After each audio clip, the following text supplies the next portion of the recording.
After you look at the scientific proof, the historical proof begins to leap out at you in completely new ways. A good example of this new context can be found with Jeremiah, a prophet from the Old Testament. He felt compelled to warn us of something he called the destroyer, and he clearly foresaw how the entire earth would suffer its wrath.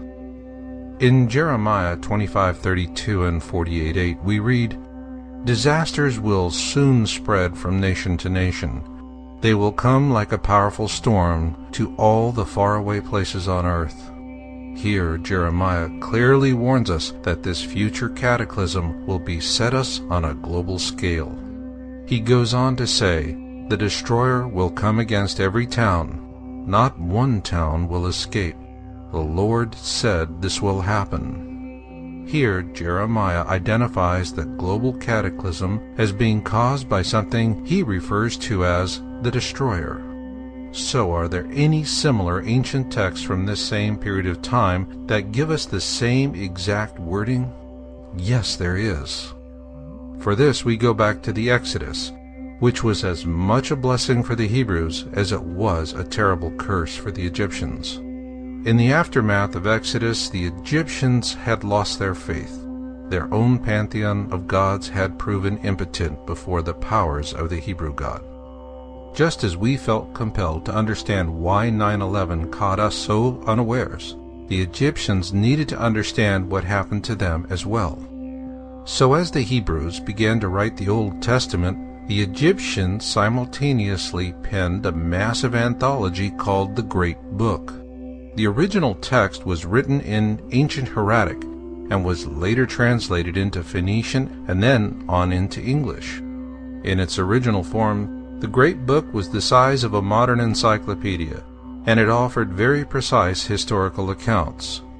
Two such notable accounts were Noah's flood, or the deluge as it is more commonly known across the four corners of the earth.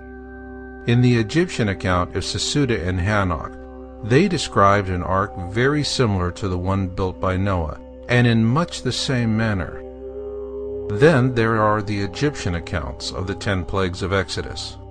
It is important to keep in mind their version was written by the vanquished, as opposed to the Old Testament account, which was written by the victorious Hebrews. There are many similarities between the two. For example, neither the Hebrews nor the Egyptians mention the actual name of the Pharaoh of Exodus. However, where they differ, and strikingly so, is in what actually caused the 10 plagues of Exodus. According to the ancient Egyptians, what caused the 10 plagues of Exodus was a massive object. They also tell us this same object caused Noah's flood and the destruction of Atlantis as well. Like the Hebrew prophet Jeremiah, they too called it the destroyer, and have warned us of its return. In fact, the ancient Egyptians go to great length to warn us that Jeremiah's destroyer will return with catastrophic consequences for all of the earth and those who live upon it, and in these days. What remains of these ancient Egyptian historical accounts are contained within the first 6 books of the Qumran Bible, and they corroborate similar accounts in the Hebrew Torah, or the Old Testament as it is referred to by Christians. Scientifically accurate, these ancient Egyptian accounts read as easily as man-on-the-street TV interviews. This is why noted Planet X historian Greg Jenner says that the Qumran Bible is the Rosetta Stone of Planet X. This is because the Egyptian accounts are so prescient they unlock many Planet X secrets buried within the Holy Bible and numerous other ancient texts and folklore. Many of the harbinger signs of the destroyer's return mentioned within the Qumran Bible have already come to pass. and it is warning us that what will come will be Jeremiah's destroyer.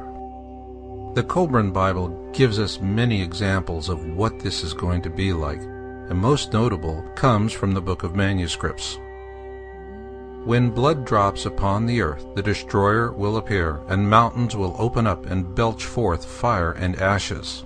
Trees will be destroyed, and all living things engulfed. Waters will be swallowed up by the land, and seas will boil. Assuming our governments know all this, what are they doing about it? And of course, we want to know what's going to happen to us. Well, our governments have known about it for a long time, and yes, they're doing plenty about it. The question is, what are you doing about it?